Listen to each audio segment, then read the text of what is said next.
Zdravo svima, ja sam Darko i gledate novu epizodu na kanalu Dum Dum. Danas vam predstavljamo jednu veoma kvalitetnu i preciznu vazdušnu pušku. Anschütz model 335 Magnum.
Vazdušna puška Anschütz model 335 Magnum proizvedena je u fabrici koja je svoju reputaciju stekla proizvodnjom vazdušnog i malokalibarskog oružja namenjenih streljaštvu.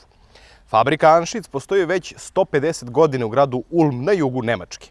Proizvodi i vatreno i vazdušno oružje visokog kvaliteta. Model 335 je dolazi u nekoliko varijanti i Magnum verziji, kakvu vam mi danas predstavljamo. Ova 335 Magnum je poslednja evolucija modela koju karakteriše veća brzina dijabole, blago čokirana cev i poluga za prelamanje cevi, koja se pritiska na gore, a ne vuče prema napred, kao kod ranijih modela. Model 335 Magnum je uživao veliku popularnost i kod rekreativnih strelaca, a i danas se smatra jednom od najkvalitetnijih vazdušnih pušaka ikada napravljenih. Prvo ćemo sada preciznost puške Anschütz model 335 Magnum na jedno malo većoj daljini, otprilike 30 metara. Simuliramo neku šetnju po prirodi i tako dalje. Koristimo dijabole HN Diabolo Sport, koje su namenjene za streljaštvo, jer već znamo da na 10 metara je ova puška sposobna da bukvalno pogodi dijabolu u dijabolu, to je pogodak u pogodak. Ove dijabole nisu namenjene za neku veću razdaljinu, ali opet probat ćemo da vidimo rezultate. I onda imamo Gamo Country, dijabole koje su namenjene za malo dalje gađanje i one se reklamiraju kao dijabole sa 38% većom preciznošću. Od čega veću preciznošću nemam pojma, ali opet probat ćemo u svakom slučaju. Prvo gađamo znači sa ovim klasičnim dijabolama za streljaštvo HN Diabolo Sport. Po 5 dijabola u svaku metu.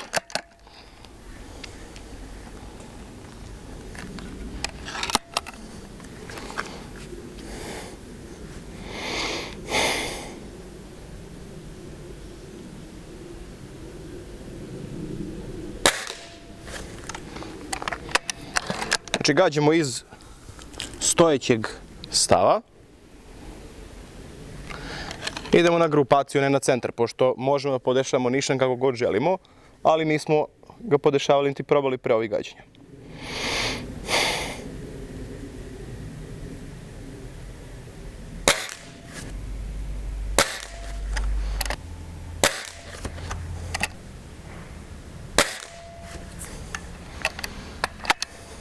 To su bile 5 komada HN Diabolo Sport. Sada ćemo da gađamo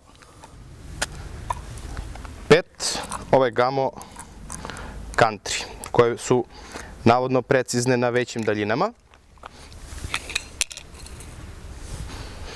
I namenjene su za lov, to je za gađanje ptica i ostalih glodar i tako dalje.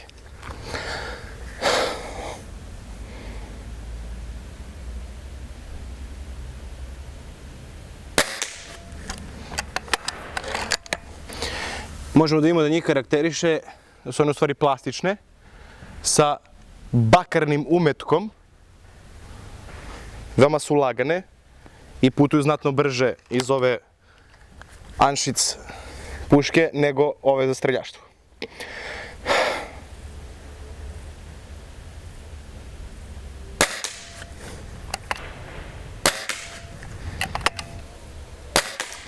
Ovo je moja greška. Otišla je skroz desno.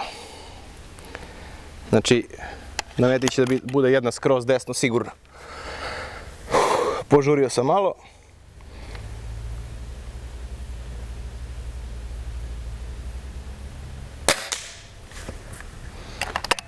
To je bilo to, pa da vidimo rezultate. Evo nakon gađenja puškom Anschütz 335 Magnum na 30 metara iz stojećeg stava sa mehaničkim nišanima. Ovo su dijabole namenjene za streljaštvo. Ipak, sa te daljine grupa je sasvim pristojna. Ovo ovdje je veoma uska, ali opet vidimo i ovo je ovamo. Od centra pogotka do centra pogotka 7,5 cm. Što i nije loše. Dok sa dijabolama koje su namenjene za malo dalje gađanje, grupa je znatno uža. Ovo je moja greška, kao što sam rekao još dok sam gađao, znači da je otišlo desno. Ovdje imamo pogotke 1, 2, 3, 4 komada u grupi od nepunih 5 cm, dok je ova grupa ovdje 3 dijabole oko 3 cm, malo manje od 3 cm. Znači, sposobna je za izuzetno veliku preciznost sa pravilnim dijabolama koje su namenjene za nešto malo dalje gađanje. Međutim, za ove dijabole nišan treba da se pomeri malo na gore, pravac je odličan, visina je samo loša i to je to. To je bilo to sa tim testom, idemo dalje.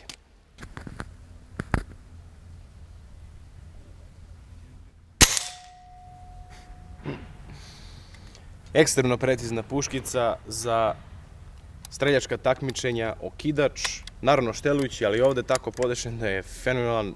Dodir jagodice mu je sve što je potrebno. Evo, čisto demonstracija, puške u beznom pravcu prema grudobranu. Vidite vi ovo. Evo.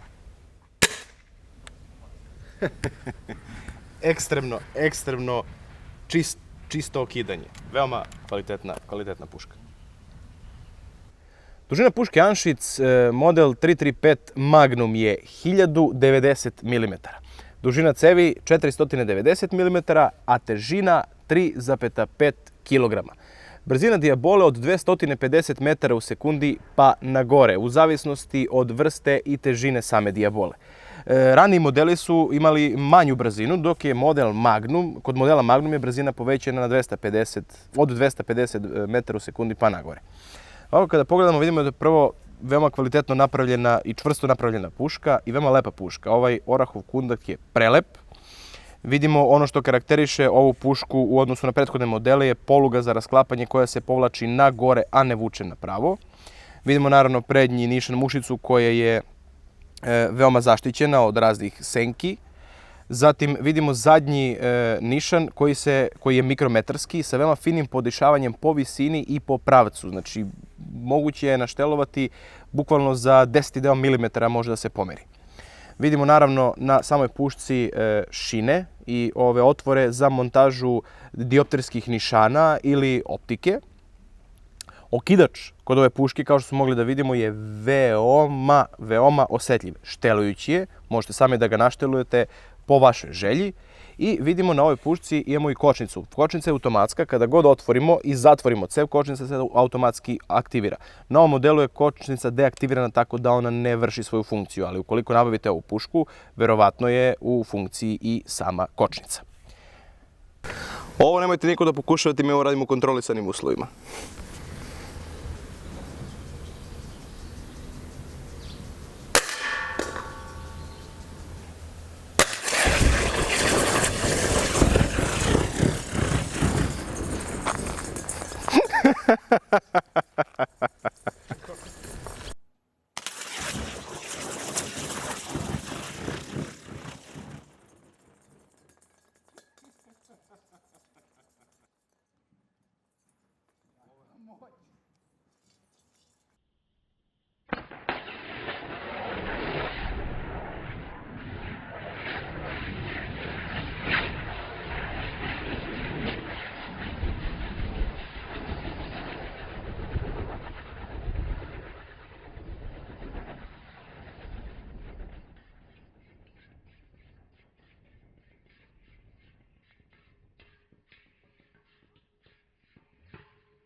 Kada pripremamo pušku za gađanje, vrlo je bitno pravilna procedura, pošto on ima polugu za otvaranje. Znači, kada otklapamo pušku, prvo pritisnemo ovu polugu, povučemo malo na dole dok ne krene da se prelama. Zatim možemo to da pustimo i jednostavno preko sistema poluge zapnemo pušku, to jest prelomimo pušku na dole. Stavljamo dijabolu i kada vratimo je do ovde negde, zatim ponovo pritiskamo u polugu, zaklapamo, pustamo polugu i pustamo cev. Naravno, kao što sam već napomenuo, kod ove deaktivirana kočnica, kod modela koji možete da nabavite, ukoliko nađete na oglasima, kočnica je aktivirana. Moramo da je gurnemo napred da bi gađali. Nađemo metu, šta želimo da gađamo, opalimo i sada je puška prazna. Vrlo prosto, kao kod svake vazdušne puške, sem što kod ove, kažem, ima ova poluga koja mora da se pritisne da bi se prelomila.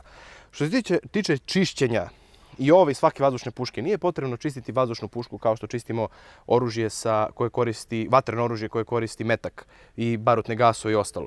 Već je dovoljno da prelomimo, da podmažemo delove gde dodiruje, znači ovaj zub recimo, ove ovde šrafove, sve mehanizmove gde kliza i ponekad laneno ulje recimo sipamo malo u cev, pročistimo, to je stavimo jednu dijabolu, dve, opalimo, čisto da podmažemo cev. Inače, cev se ne prlja kod vazdušnih pušaka, nema potrebe da se to čisti. Izbegavajte da okidate, sada mi smo napili pušku, izbegavajte da okidate na prazno, tako oštećujemo i đon i opruga se kvari. Znači, stavite dijabolu i opalite u nekom bezbednom pravcu i to je to. Da probamo sada i efekat ovih dijabola na paradajzu i na jabukama. Gađamo prvo klasičnu dijabolu za streljaštvo, a zatim gađamo ove Gamo Country koje su namenjene za lov i za preciznost na malo većim daljinama. Gađamo 2 paradajza i 2 jabuke, pa da vidimo.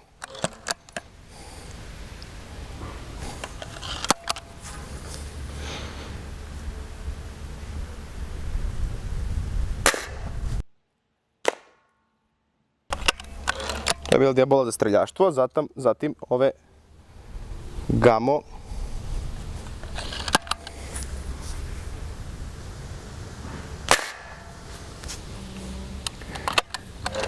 Bili pogodci u paradajz, sada idemo jabuke. Isto prvo dijabola za streljaštvo, pa zatim ova Gamo za lov.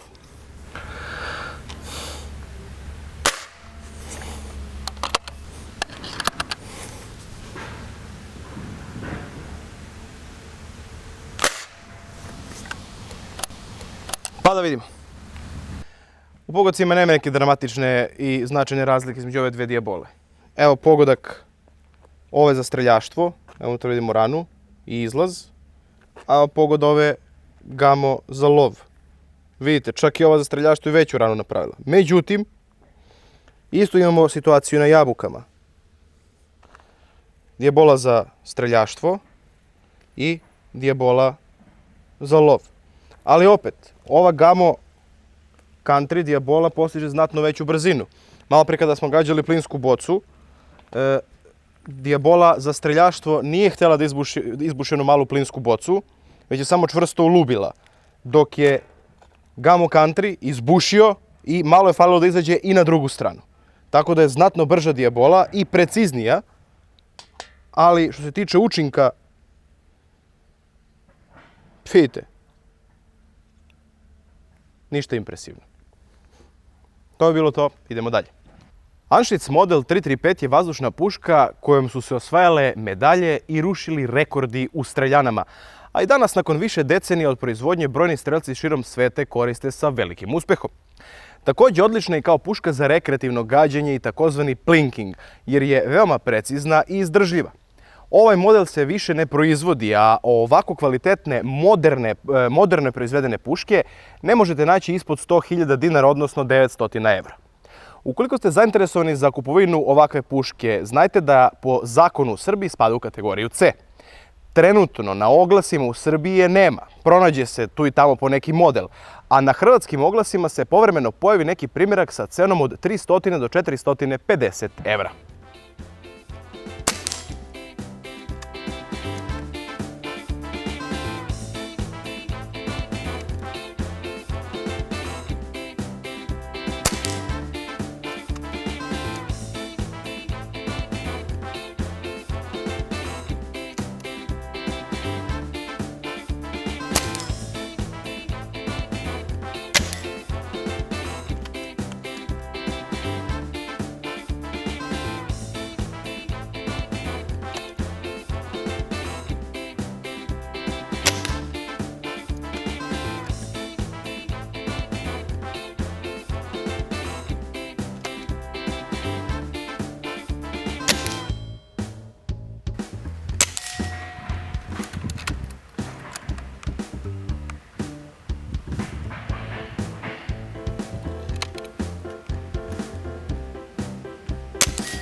Ovo je bila još jedna epizoda na kanalu Dum Dum. Ukoliko vam se sviđa ovako nešto, prijavite se klikom ovdje, podelite ovaj video na društvenim mrežama i sa svojim prijateljima. Vidimo se sljedeći put.